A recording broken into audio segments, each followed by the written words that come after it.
আসসালামু আলাইকুম রহমতুল্লাহ। আমরা আজকে তৈরি করতে চলেছি চাপড়ি বা চাপটি।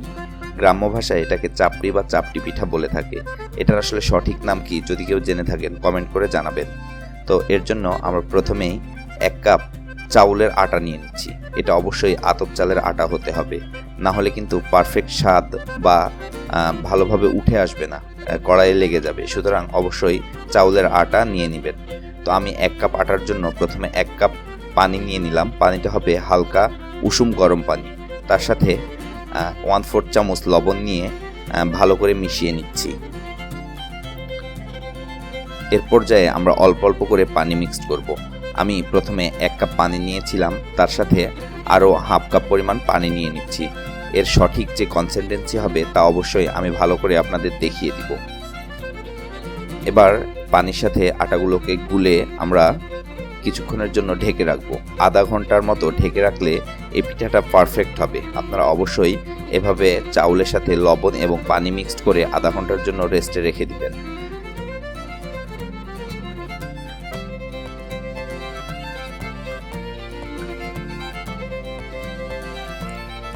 এ পর্যায়ে আমি একটি রুম টেম্পারেচারের ডিম নিয়ে নিচ্ছি।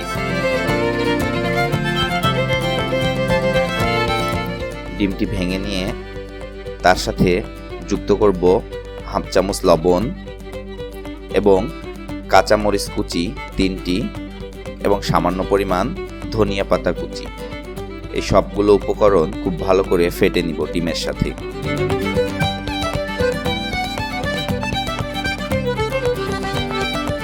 তিরিশ মিনিট পর ফিরে আসলাম আটার ডোটি নিয়ে। এ পর্যায়ে ডিম যে ভেঙে রাখলাম সেটি যুক্ত করে নিব এই আটার ডোয়ের সাথে।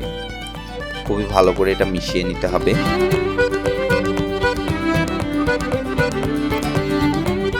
এবং কনসিস্টেন্সির ব্যাপারটা একটু বলি। আমরা এখন একটু ভালো করে খেয়াল করব। আমি আটাটি যখন মাখিয়ে ছেড়ে দিচ্ছি তখন দেখুন কোনো ধরনের বাবলস তৈরি হচ্ছে না, একদম নর্মালি পড়ছে। এই বিষয়টা খেয়াল রাখলে পিঠাটা পারফেক্ট হবে। আটার ডো তৈরি হয়ে গেলে একটা ফ্রাই প্যান বসিয়ে দিয়েছি। এটা মায়েদের দেখতাম তারা মাটির তাওয়াতে করতো, কিন্তু সেটা আসলে সম্ভব হবে না, সেটা এখন পাওয়াও যায় না। তো আমি একটা ফ্রাই প্যান নিয়েছি, সেখানে সামান্য তেল মিশ্রণ করে নিলাম। আসলে পিঠাতে তেল লাগবে না, এমনিতেই হবে, কিন্তু প্রথমটার জন্য সামান্য তেল দিয়ে নিয়েছি। কোনো রাশ যদি থাকে সেটা আর থাকবে না। এবার দেখুন দিয়ে নিলাম। প্রথমটা আমি একটু বেশি দিয়ে ফেলেছিলাম, এর পরবর্তীতে ব্যালেন্সটা ঠিক থাকবে, অর্থাৎ পরিমাপটা বুঝতে পারবো। তো এভাবে না ঢেকে কিছুক্ষণ রাখলেই একদম সাইড দিয়ে অর্থাৎ ধার দিয়ে এভাবে ছেড়ে দিবে একা একাই। দেখুন কিভাবে একা একাই ছেড়ে দিচ্ছে। তারপরে এই পিঠাটি দেখুন ফুটা ফুটা হয়েছে। এই পিঠার প্রধান বৈশিষ্ট্য এটি ফুটা ফুটা হবে, এবং যত ফুটা ফুটা হবে তত খেতে স্বাদ লাগবে। তো হয়ে গেছে। আমি জাস্ট অন্য সাইডটা না ভাজলেও চলবে, কিন্তু আমি একটু গরম করে নিয়েছি।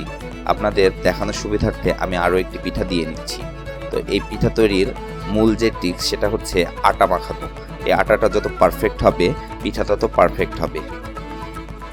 তো আপনারা চাইলে এই সকাল বিকালের নাস্তায় এই পিঠাটি তৈরি করতে পারবেন।